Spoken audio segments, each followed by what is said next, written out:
Welcome back, ladies and gentlemen, to video number 76, making our way down to 84, or up to 84. Yesterday was video 75, not 74. I made a mistake on that.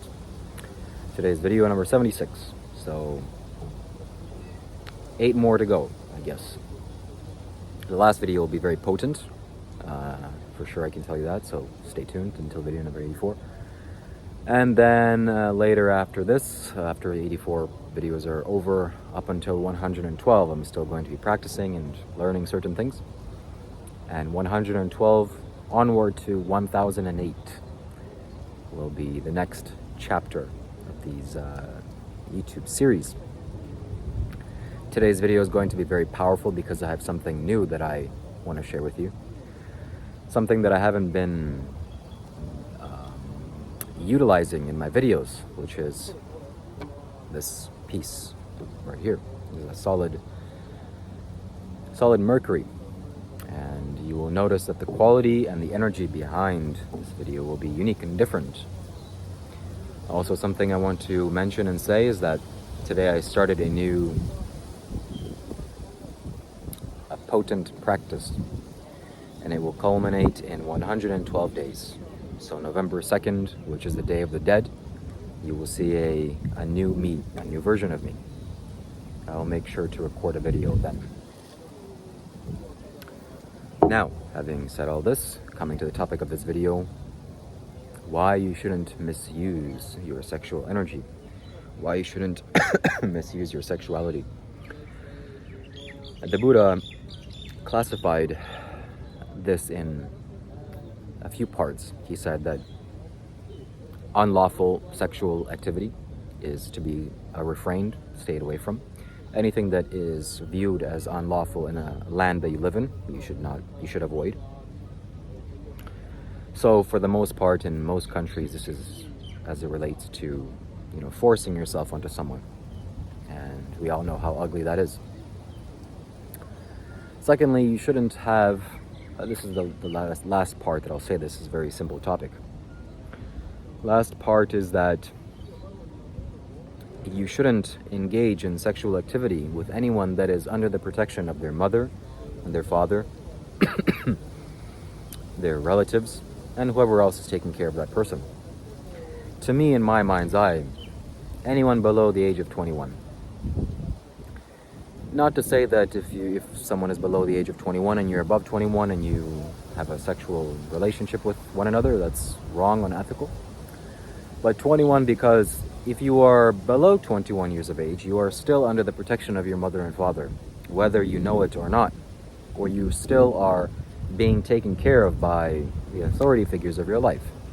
Once you reach 21, those aspects of you that are connected or entangled with those people, with the authority figures in your life, that ceases to be.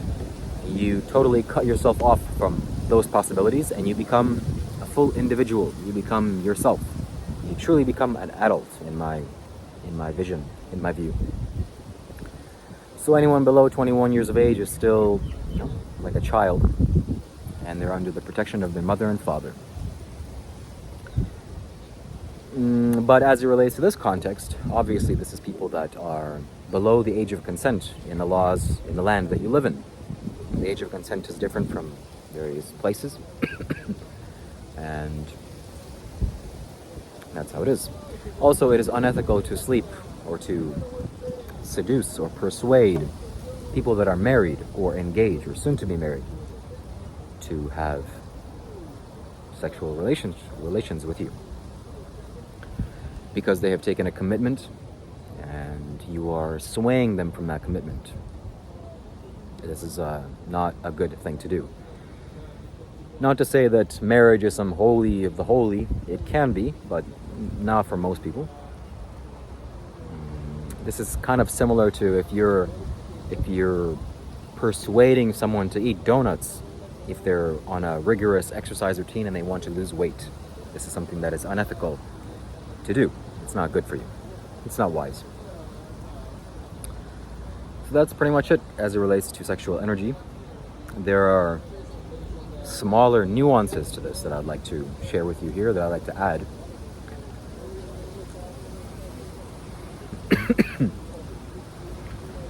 So avoiding or leaving the topic of the ethics behind, now talking simply about the mechanics of this, as well as the technology of these actions or behaviors, and the technology of your own body, the science of your own body. The sexual energy in your body is your life. It shouldn't really be said sexual energy because it's one thing. Your life and sexuality is one. So the more sexual energy you have, it's in essence the more life you have inside of you. And of course you're born out of this. It's not a sin to do. It's not a sin to do something that the Creator made it so that this is the way that the population reproduces. As well as in the Buddha's dispensation, in the Buddha's order of the monks. Like I said in the previous video, I apologize if the camera is it's very windy here. Like I said in the previous video, that if a monk engages in sexual activity, he is no longer a monk. He expels himself from the order of monks instantaneously. And he doesn't have to go through the formal process of disrobing. In addition to this, there are smaller transgressions that a monk can undergo that will be punished, but not as severely as kicking them out of the Buddha's order.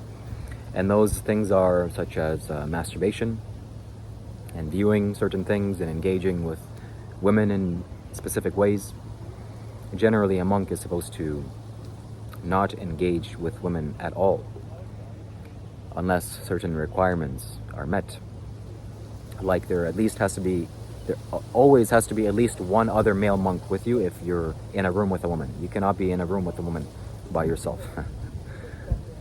But obviously you're not a monk, so I'm just telling you this for entertainment purposes. As it relates to masturbation, I've mentioned this before. This is unwise. This is an unwise thing to do.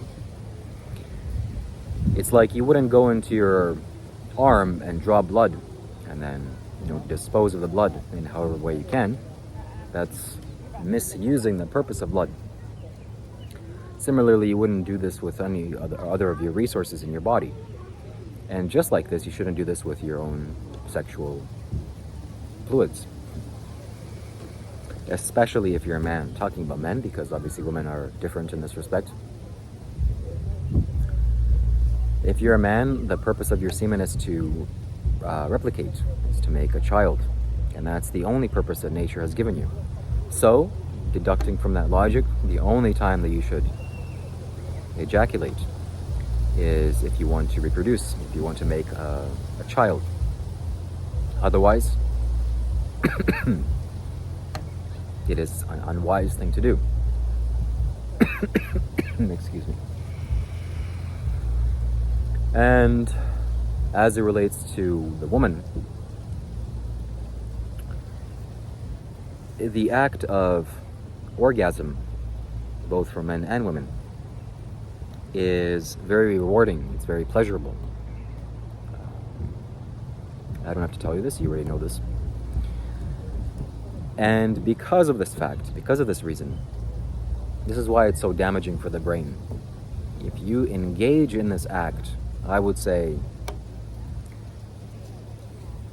it's different for every person, but let's say once a year, or more than once a year, and you're not doing this for the purpose of reproduction, you are traumatizing your brain.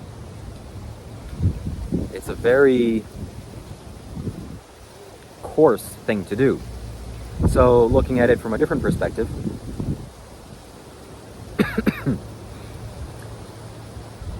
you can go into the wild, you can seek out poppy seeds and you can consume poppy seeds in that way, and that's fine. Or you can take 1,000 poppy seeds and concentrate them and make heroin. And heroin is, of course, very pleasurable, and when that amount of pleasure enters your brain, your ability to reset back to baseline, it takes a significant length of time. So in essence, what you're doing is you're destabilizing your emotional balance every time that you ejaculate or orgasm. So you should stay away from orgasms. That's it.